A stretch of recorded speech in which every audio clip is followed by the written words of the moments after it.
Saudari-saudara kekasih Tuhan, kekristenan atau kebanyakan orang Kristen kurang memberi perhatian yang cukup untuk masa raya Paskah. Setidaknya dibandingkan dengan Natalan, yang biasanya banyak orang yang merantau lalu di hari Natal pulang dan merayakan Natal dengan meriah. Tetapi kita justru kurang memberi perhatian juga pada masa raya Paskah. Justru di masa raya Paskah ini kita merayakan jantung atau pusat dari iman Kristen, yaitu di mana Kristus mati dan pada hari yang ketiga Kristus bangkit. Melalui kematian dan kebangkitan Kristus itulah menjadi pusat iman Kristen. Dan sebelum kita memaknai secara lebih lanjut dan mendalam tentang masa raya Paskah, kekristenan dalam hal ini gereja-gereja Protestan memiliki sebuah kalender gerejawi. Kalender gerejawi itu berbeda dengan kalender kita saat ini. Kalender kita saat ini adalah kalender Gregorian yang diawali oleh atau di hari 1 Januari dan diakhiri 31 Desember. Tetapi berbeda dengan kalender gerejawi. Kalender gerejawi dimulai pada saat Minggu Advent pertama dan diakhiri Minggu Kristus Raja. Dan sesungguhnya kalender gerejawi itu sendiri ingin menunjukkan dan mengungkapkan bahwa di dalam setiap alur liturgi, di dalam setiap perayaan itu ingin menceritakan atau menghayati cerita tentang Yesus. Tetapi tidak hanya berhenti di situ. Di dalam kalender gerejawi itu pula juga menceritakan perjalanan umat percaya. Jadi inti dari kalender gerejawi adalah ingin menceritakan kisah kasih Yesus dan kisah kasih umat percaya. Setidaknya kalender gerejawi memiliki 3 siklus atau 3 masa.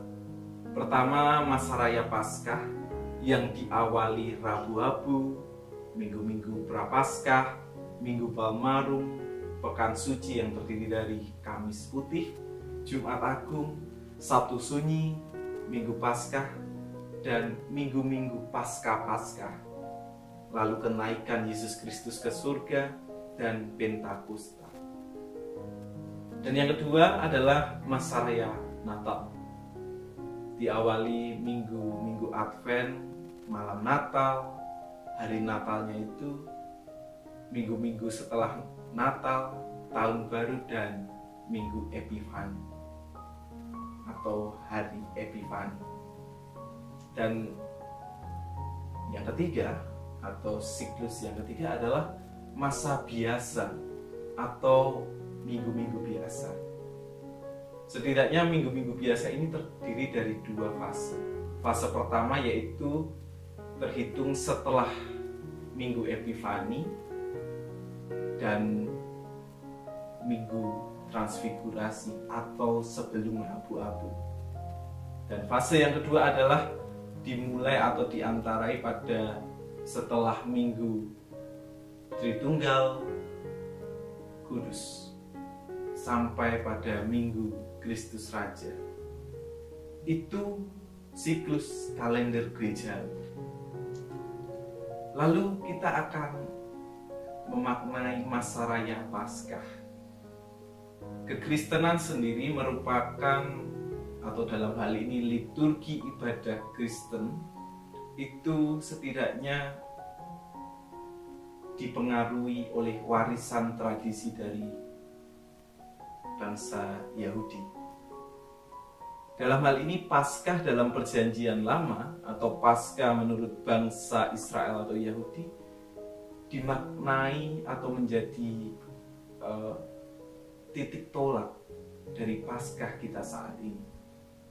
Paskah dalam bahasa Ibrani-nya yaitu Pesach, yang berarti melewati. Pada saat itu umat Israel atau bangsa Israel berada di tengah penindasan bangsa Mesir. Dan pada saat itu Tuhan Allah menulai kematian anak-anak bangsa Mesir. Dan Paskah dimaknai ketika orang-orang Yahudi menggoreskan darah anak domba Paskah pada ambang atas dan 2 tiang pintu rumahnya. Hal itu dimaknai supaya Allah melewati rumah-rumah bangsa Israel yang telah ditandai dengan darah anak domba itu, sehingga anak-anak Israel, anak-anak bangsa Israel itu selamat. Oleh karena itu, Paskah menurut bangsa Yahudi adalah momen untuk merayakan dan mengingat pembebasan bangsa Israel dari perbudakan dan penindasan di Mesir.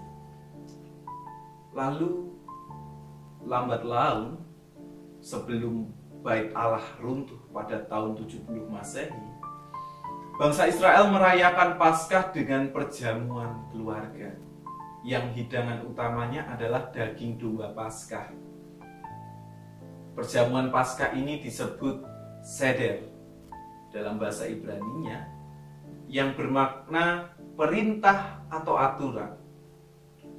Dan perjamuan Paskah seder ini dirayakan pada tanggal 15 Nisan, atau dalam kalender Gregoriannya atau kalender kita saat ini itu antara akhir Maret atau awal April. Sebelum Bait Allah runtuh pada tahun 70 Masehi, sehari sebelum Paskah, mereka menyembelih domba Paskah itu di Bait Allah dan darahnya dipercikan di atas altar. Tetapi ketika setelah Bait Allah runtuh, seder atau perjamuan Paskah Yahudi ini dirayakan dalam keluarga. Hidangannya berupa daging domba Paskah, sayur pahit, roti tak beragi, dan cawan anggur. Sembari makan, terdapat sebuah percakapan keluarga. Seorang anak bertanya tentang makna makanan-makanan itu kepada orang tuanya, dalam hal ini ayahnya. Lalu sang ayah menceritakan Hagadah Paskah atau menceritakan cerita Paskah, di mana kisah Paskah dimulai dari perbudakan di Mesir sampai pembebasan bangsa Israel oleh Allah dengan cara mengaturkannya.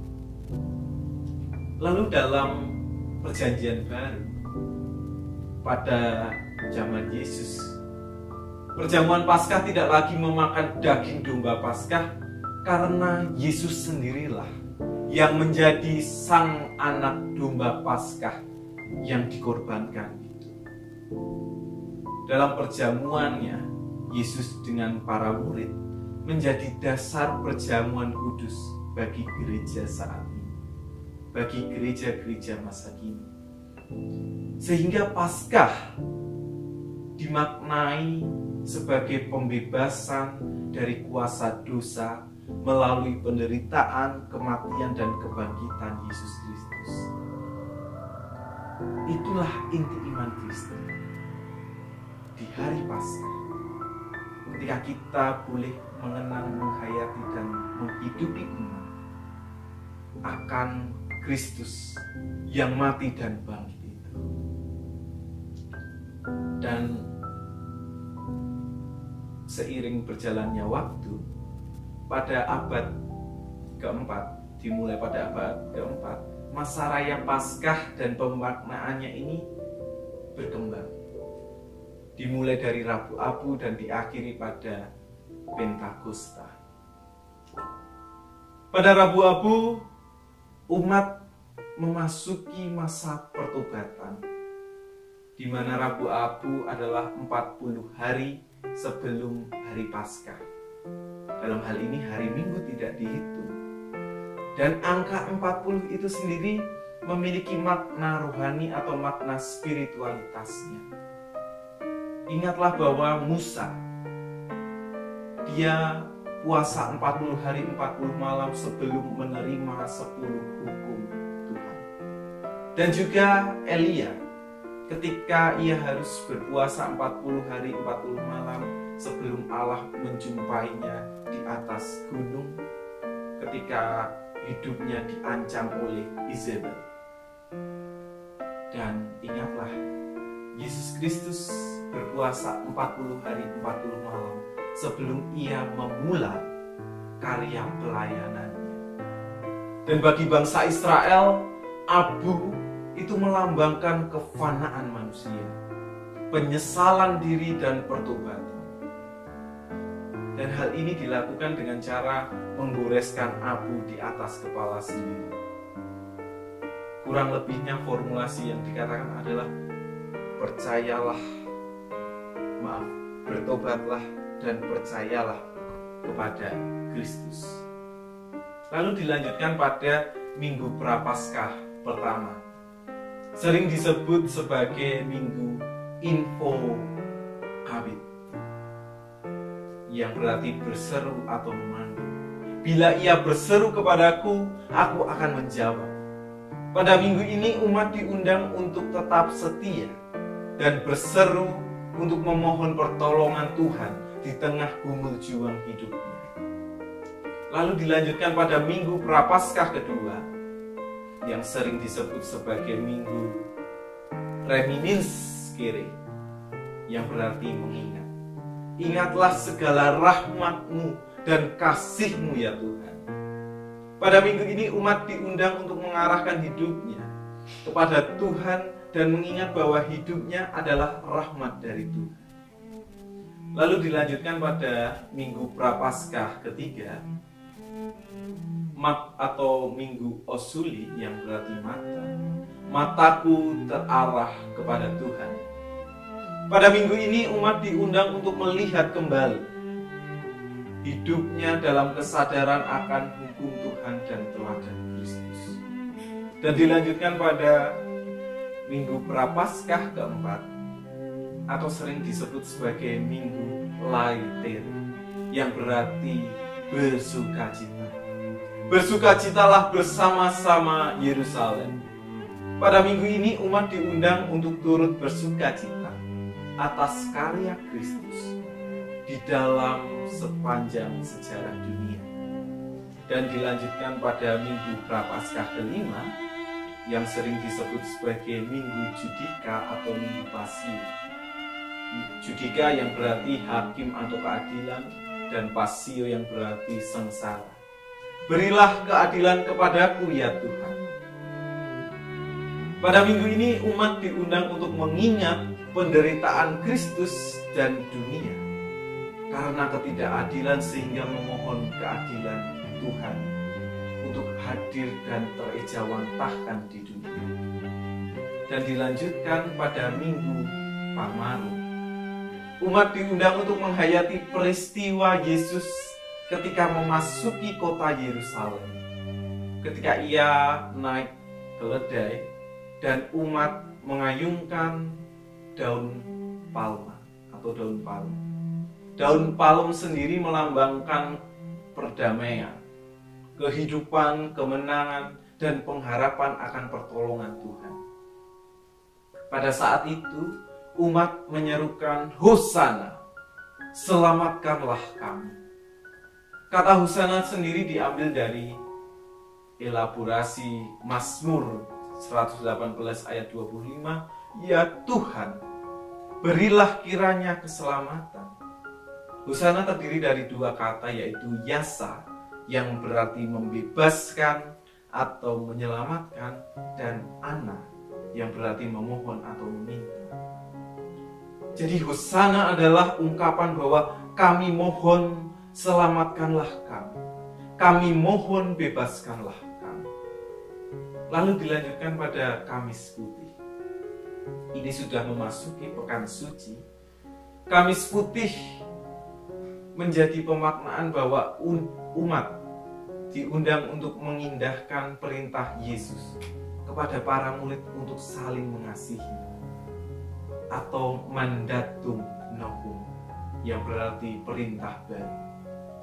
Perintah ini diucapkan oleh Yesus setelah membasuh kaki para muridnya dan mengadakan perjamuan terakhir bersama para murid. Pembasuhan kaki menjadi simbol pengampunan dosa dan sikap atau laku hidup untuk saling melayani. Dalam hal ini, umat diajak untuk menghayati ajakan Yesus untuk saling membasuh kaki. Dimaksudkan untuk menggambarkan spiritualitas saling mengampuni dan saling melayani. Lalu dilanjutkan dalam hal ini setelah pembasuhan kaki, ada juga ritus perjamuan kudus. Perjamuan kudus ini dilakukan untuk mengingat, mengenang, dan menghayati perjamuan malam yang dirayakan oleh Yesus bersama para muridnya. Perjamuan kudus menjadi bentuk adaptasi dari perjamuan seder Yahudi. Perjamuan yang diadakan di antara dan bersama keluarga. Itulah dua ritus yang ditekankan di Kamis Putih, yaitu pembasuhan kaki dan perjamuan kudus. Lalu dilanjutkan pada hari Jumat Agung. Umat diundang untuk berkontemplasi, atau umat diajak untuk membangun pengalaman perjumpaan bersama Tuhan dengan mengingat dan menghayati Yesus yang mengorbankan dirinya untuk menyelamatkan dunia. Fokusnya pada kesengsaraan, penderitaan, pengorbanan, dan kematian Yesus. Yesus Kristus berkorban dengan merentangkan tangannya untuk mendamaikan Allah Sang Pencipta dengan dunia sebagai ciptaannya. Lalu dilanjutkan pada Sabtu Sunyi. Umat diundang untuk mengenang kesendirian Yesus di dalam makam. Fokusnya adalah menghayati keheningan atau kesunyian di tengah masa antara kematian di Jumat Agung dan kebangkitan di Minggu Paskah. Sabtu Sunyi ini kita menghayati atau mengingat ketika keadaan seolah-olah Allah tersembunyi atau the hidden God, atau dalam ungkapan Latinnya yaitu Deus Absconditus, Allah yang absen. Lalu dilanjutkan pada Minggu Paskah. Umat diundang untuk menghayati kebangkitan Yesus Kristus dari kematian dan kemenangan Yesus Kristus atas kuasa dosa. Kematian dan kuasa dosa telah dikalahkan sehingga kita semua dapat bersorak-sorai dengan nyanyian haleluya. Jadi ketika kita beribadah minggu, kita mengungkapkan nyanyian haleluya, itu adalah sebuah keyakinan bahwa Kristus telah bangkit dan menang atas kuasa dosa dan maut. Tidak berhenti di Minggu Paskah saja. Masa Raya Paskah dilanjutkan pada Minggu Paskah yang kedua dengan ungkapan Quasimodo Geniti Infantes, yang berarti bayi yang baru lahir. Umat diundang untuk menghayati iman kepada Yesus Kristus meskipun tidak melihat bagikan bayi yang baru lahir yang mempercayakan hidupnya kepada orang tuanya. Lalu dilanjutkan pada Minggu Paskah yang ketiga dengan ungkapan Misericordias Domini, kasih setia Allah. Pada minggu ini umat diundang untuk menghayati hidup di dalam Kristus meskipun tengah mengalami sengsara atau derita di tengah gumul juang hidupnya, sehingga dunia ini penuh dengan kasih setia Tuhan. Lalu dilanjutkan pada Minggu Paskah keempat atau Minggu Jubilate, yang berarti bersorak-sorak. Umat diundang untuk menghayati teladan Yesus Kristus dan jemaat mula-mula yang hidup dengan cara saling mengasihi dan saling berbagi. Dilanjutkan pada Minggu Paskah kelima dengan ungkapan Cantate Domino, Canticum Novum. Nyanyikanlah nyanyian baru bagi Tuhan. Pada minggu ini umat diundang untuk menghayati hidup ini sebagai nyanyian pujian bagi Tuhan. Dilanjutkan pada Minggu Paskah ke-6 atau Minggu Rogate, yang berarti permohonan. Pada minggu ini umat diundang untuk menghayati kesiapan diri, menyambut dan merayakan kenaikan Yesus Kristus ke surga dengan sukacita. Dilanjutkan pada Minggu Paskah ke-7, yaitu Minggu Exaudi atau jawaban. Umat diundang untuk menghayati kebergantungan penuh kepada Tuhan. Dan dilanjutkan pada kenaikan Yesus ke surga. Sejak akhir abad keempat, gereja merayakan kenaikan Yesus Kristus ke surga pada hari ke-40 setelah hari Paskah. Angka 40 ini adalah angka yang istimewa dalam tradisi Yahudi. Kenaikan Yesus Kristus ke surga menjadi jembatan antara misteri Paskah dari Kristus dan Roh Kudus bagi gereja Kristus itu sendiri. Lalu Pentakosta. Pentakosta adalah hari ke-50 setelah hari Paskah. Pentakosta menjadi paripurna masa raya Paskah. Pada Pentakosta ini, gereja diajak untuk menghayati sebagai utusan Allah, untuk melanjutkan karya Kristus, karya keselamatan Kristus di tengah dan bagi dunia. Dalam tradisi Yahudi di Perjanjian Lama, hari ke-50 itu umat diajak untuk memberikan persembahan sukarelanya. Sehingga dengan semangat yang memberi dengan sukarela, umat diajak sebagai gereja untuk berkarya, memberi diri dengan sukarela bagi dunia sebagai utusan Allah. Oleh karena itu, pada saat ini, pada situasi di tengah dunia yang murung karena pandemi global ini, saya ingin mengajak kita untuk merefleksikan Paskah pada masa kini. Dulu ketika dalam Perjanjian Lama, Paskah dihayati ketika umat Israel menggoreskan darah anak domba. Paskah di atas ambang atas pintu dan di dua tiang pintu, sehingga Allah melewati rumah-rumah orang Israel. Tetapi di dalam Perjanjian Baru, Paskah dimaknai ketika Kristus Yesus sebagai sang anak domba yang sejati dari Allah itu melewatkan kita, membebaskan kita dari kuasa dosa dan maut. Dan pada saat ini kita memaknai Paskah, semangat ketika sang kehidupan itu bangkit dari kematian. Yesus Kristus, sang anak domba Paskah yang sejati dari Allah itu, menjadi semangat hidup kita untuk bangkit, melewati pandemi, melewati setiap gumul juang dalam hidup kita. Mungkin pandemi ini tidak akan hilang, atau bahkan gumul juang hidup kita akan tetap ada.